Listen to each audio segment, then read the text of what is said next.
kid ran up to me in the mall, grabbed my hand and said, "Pretend you're my mom. Please help me." His voice shook so badly that it stopped me cold. When I looked up, I saw a man standing near the escalators, with his eyes locked on us, watching every movement we made. The boy leaned closer and whispered, "He's following children." Hearing those words felt like a punch to the stomach. My name is Raina Keller. I'm 33, a teacher's aide, and the kind of person who jumps up the second a child cries.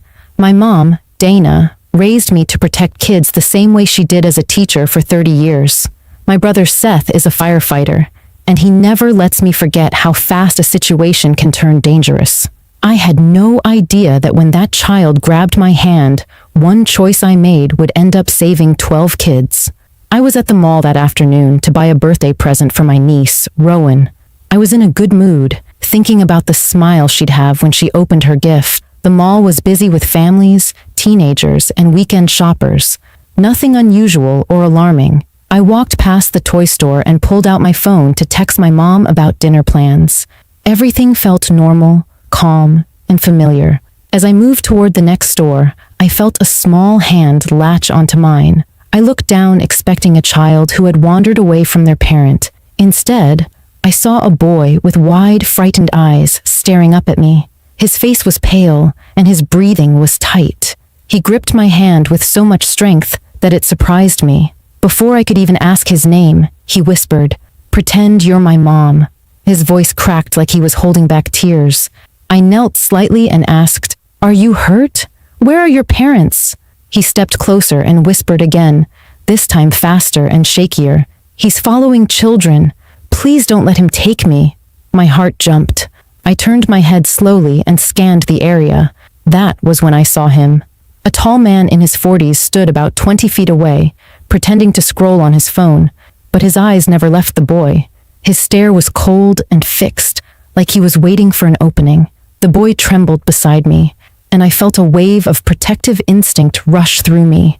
I tightened my grip on his hand and said quietly, "You're safe with me. I'm not letting go." If you're watching this, hit subscribe and comment where you're watching from, so I can welcome you to the channel. The moment I told Kai he was safe with me, I felt the weight of responsibility settle on my shoulders, in a way I had never felt before. His small hand trembled against mine, and I could sense that whatever he had been running from was real and immediate. I kept my body slightly in front of his, trying to shield him from the view of the man across the mall walkway. The man's stare never moved, not even for a second. His posture stayed relaxed, but his eyes followed every shift in our movements. Something about the way he stood there made my skin prickle. It was the kind of stillness predators have when they wait for the perfect moment to act. I lowered my voice and asked Kai his name again to calm him down. He whispered, "It's Kai," and swallowed hard. I asked where his mom was, and his lower lip shook as he said he had gotten separated when they were walking from the parking lot. He said the man started shadowing them inside the mall, circling near the stores where families gathered. He noticed the man staring at his younger sister, so he moved closer to his mom. When he lost sight of her, the man suddenly moved toward him. That was when Kai panicked and ran. As he talked, he kept glancing over his shoulder, scared the man would get closer. I wanted to tell him everything would be fine, but I didn't know that for sure. I scanned the mall again, trying to memorize every detail. Families were browsing through stores. Teenagers were taking selfies, and parents pushed strollers along the walkway. Everything looked normal on the surface, but the man's presence brought a sharp sense of danger that cut through the everyday noise. He pretended to look at a kiosk selling phone cases, angling himself just enough to keep us in view. I shifted, so my back was to him, pretending to talk casually to Kai, but I kept watching him through the reflections on the store window beside us. The man moved the moment we did, making gradual steps in our direction.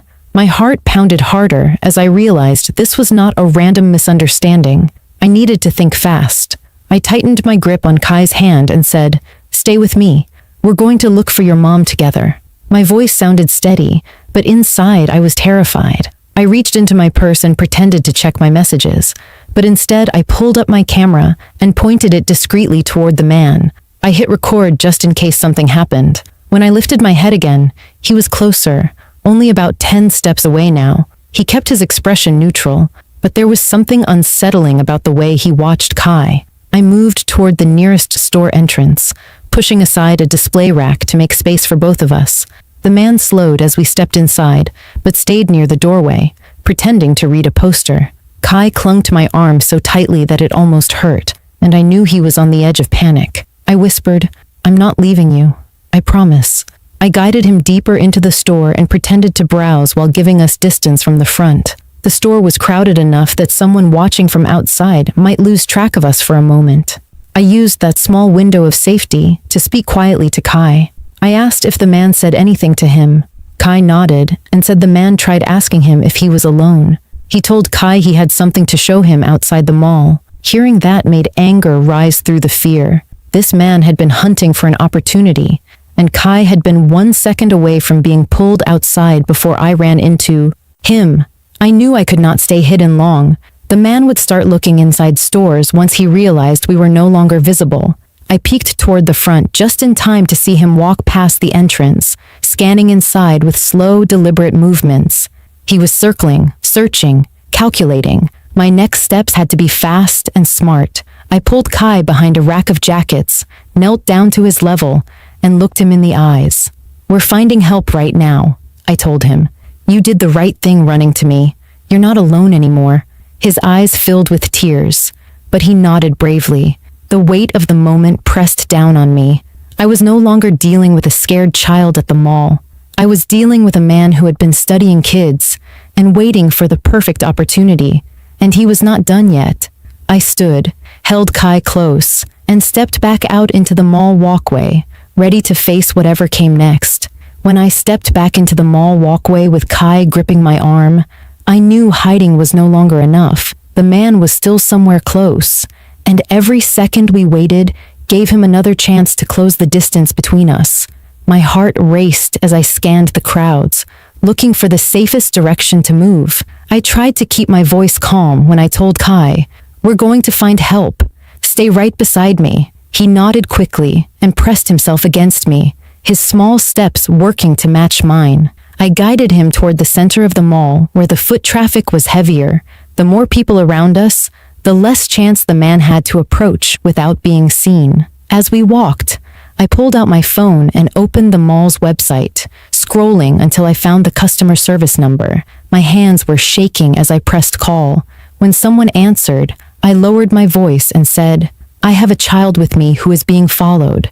We need security right now." The operator's tone shifted immediately, and she asked for our location. I glanced at the restaurants and benches nearby and told her we were in the main atrium. She said officers were on their way and told me not to leave the crowded area. I turned slowly, trying to see if the man was in sight. For a moment, I didn't see him. I thought maybe he had given up, but then my stomach sank.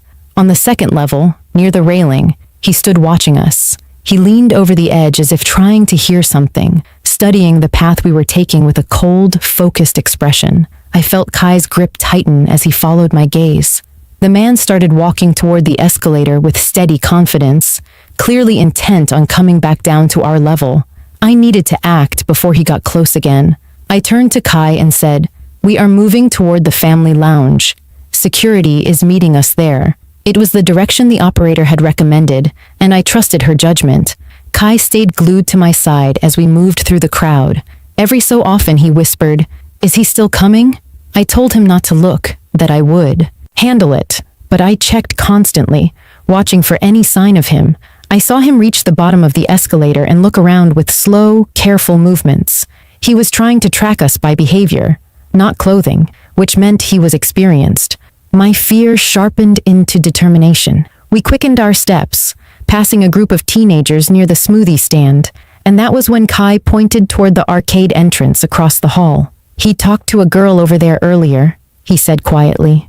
I looked and saw several kids running in and out of the bright, noisy arcade with no adults close by. The realization hit me fast and hard. Kai was not the only child he had been watching. This man had been circling the mall scouting for opportunities. That knowledge pushed me into a higher level of urgency.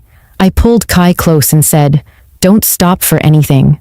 We're almost there. We turned toward the hallway that led to the family lounge, the place with restrooms and a small play area, one of the safest sections in the mall because it had cameras and security access points. I checked behind us and saw the man weaving through the shoppers, moving faster now but trying not to look suspicious.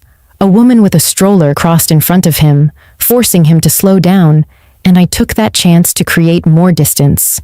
When I saw the family lounge sign ahead, relief washed over me, followed by another spike of fear when I realized we had to walk through a narrower hallway to reach it. Narrow spaces meant fewer people. Narrow spaces meant more risk. I gripped my phone and speed-dialed my brother Seth. When he answered, I told him quickly, "A man is following a child. Security is on the way, but I need you to stay on the phone." His voice became firm instantly as he told me to stay visible, walk with confidence, and not let the man cut us off. With his voice grounding me, I moved faster. We turned into the hallway, and almost immediately, 2 mall security officers appeared at the end of it, heading straight toward us. The sight of them brought an overwhelming sense of safety. Kai let out a shaky breath, and I felt some of the tension in his shoulders ease. But even with them ahead of us, I checked behind one more time. The man had just stepped into the hallway entrance, his expression tightening when he saw security approaching. He slowed, but stayed there, watching us with a look that told me he still believed he had a chance. That look cemented everything for me. There was no turning back. There was no pretending this was a misunderstanding. I was now the barrier between a dangerous man and a frightened child, and I was ready to see this through. As soon as I saw the 2 mall security officers heading toward us, a wave of relief washed through me, but it lasted only a second because I knew the man was still behind us. I kept Kai close to my side as we moved down the hallway, trying not to draw attention, but also refusing to slow down. The officers' expressions shifted when they noticed my urgency. One of them called out, "Ma'am, is this the child you reported?" I nodded without breaking stride and pointed behind me. "He's following us," I said. "He's right there." The officers exchanged a quick look and immediately picked up their pace. Kai clung to me so tightly that his nails pressed into my skin, but I didn't mind.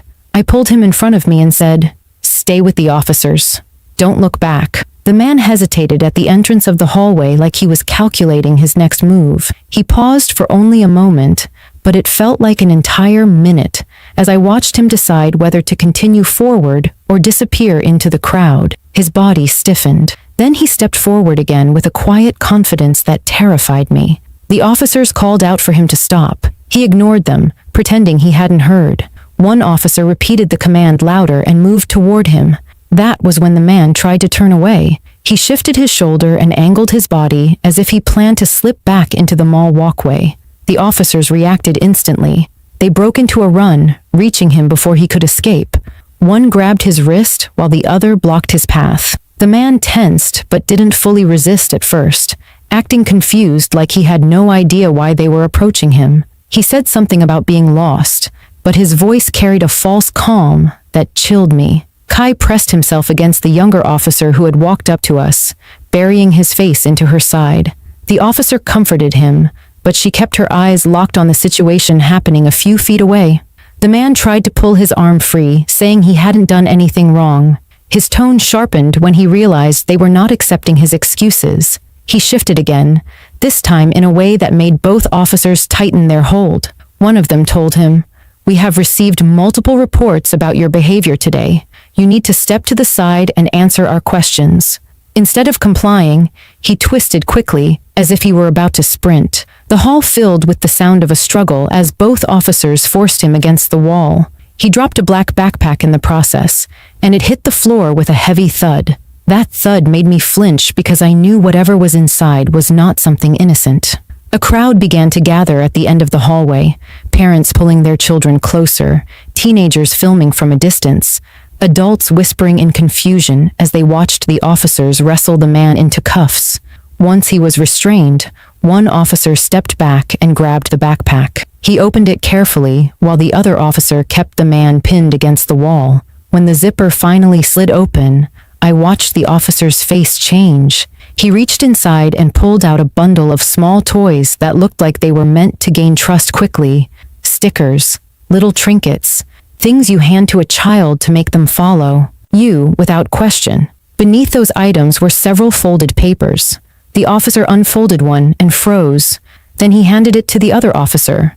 I stepped closer, my breath catching in my chest when I saw the list of children's names scrawled across the page.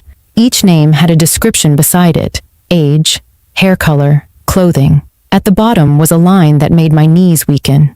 Targets for Saturday. Today was Saturday. The officers shared a look of alarm before one of them turned to me and asked, "Did the boy mention anyone else?" I nodded and said, "He said the man was watching children near the arcade and the fountain earlier." The officer stepped away immediately and radioed for backup, telling security to sweep those areas and look for any children who were alone or separated from their families. He reported the list, emphasizing that there were several names on it. The realization of how many kids were in danger made my stomach twist. Within minutes, more officers and mall staff spread out across the building. I stayed with Kai and the officer while she tried to gather more information from him without overwhelming him. He pointed toward the arcade and said he was waiting near the entrance watching kids go in. The officers confirmed that several children had been identified as potential targets based on the notes found in the backpack. Some were already being reunited with their parents. Others were being located by staff. As the officers walked the man out of the hallway in handcuffs, he turned and looked at us with a stare that felt empty and calculating. Knowing he was finally caught made my fear fade into relief, but that look stayed with me. When the mall security supervisor approached and said, "Your call just saved a lot of kids today," I felt something heavy lift off my chest. I held Kai's hand and whispered, "You're safe now." And at that moment, I finally believed it. The moment the officers walked the man away in handcuffs, the hallway finally felt safe enough for me to breathe again. But the weight of everything that had just happened still sat heavy on my chest. Kai stayed close to my leg, holding on to me as if he was afraid the world might shift again if he let go. When his mother arrived a few minutes later, she ran toward him so fast she almost fell. She dropped to her knees, wrapped her arms around him, and cried into his hair with a kind of relief that made my own eyes sting. I stepped back to give them space, but Kai kept one hand on my wrist, like he didn't want me to leave yet. His mother looked up at me with a face full of gratitude and shock. She said, "I don't know what would have happened if you weren't here." And I could barely respond because the reality of that truth settled deep into my stomach. Mall security asked us to walk with them to their office so they could take our statements. The room was small and bright, with monitors showing every corner of the mall. An officer handed me a bottle of water, and I realized my hands were still shaking. Kai sat beside me while his mother explained how they got separated when she bent down to tie his sister's shoe. She said she turned around, and he was gone. Her voice broke every few sentences, and I could hear the guilt in every word. I told her Kai did exactly what he needed to do. He found someone he thought could keep him safe. That seemed to calm her a little, but she still held onto his shoulders as if she were afraid he might disappear again. When the lead officer came in with their findings, the entire room went quiet. He explained that the man had been watching children for over an hour, circling from one end of the mall to the other. He had approached at least 2 children earlier, but their parents arrived at the last second. The pages in his backpack contained notes about 12 kids, including descriptions of what they wore and the places he spotted them. He also had old mall maps marked with circles around family areas, play zones, and entrances where quick exits were possible. Hearing all of that made my stomach drop. The officer said, "If you hadn't stepped in when you did, he might have gotten away with one of them." I looked at Kai and then at the monitors showing families walking through the mall, unaware of how close they had come to losing something precious. The thought made my throat tighten. They also pulled up footage showing the man trailing Kai earlier, watching him with the same cold, patient stare he had given us in the hallway. Seeing it on the screen made everything feel even more real. After giving our statements, Kai reached for my hand again and whispered, "Thank you for helping me." His voice was soft but steady now, and hearing those words made every moment of fear worth it. His mother hugged me and wouldn't let go for several seconds. She said she wanted my number so she could thank me properly when she calmed down, and I told her she didn't owe me anything, but she insisted. When security finally escorted them out, I sat alone for a moment, letting the adrenaline drain out of me. My legs felt weak, and my chest felt heavy. But underneath all of that was a deep sense of clarity. I called my brother Seth next. He answered on the first ring, and when I told him everything was okay, he let out a long breath that sounded like he had been holding it for too long. He said, "I'm proud of you, Raina. You trusted your instincts and you saved that kid's life." Hearing my brother say those words grounded me in a way I needed. When I got home later that evening, I told my mom everything. She cried at the part where Kai grabbed my hand and begged me to pretend to be his mom. She sat beside me and said, "You were meant to be there today. You made the right choice." That night, I kept thinking about how easy it would have been to brush Kai off, to assume he was being dramatic, or that a parent was nearby. But something inside me recognized the fear in his voice, and acting on that instinct made all the difference.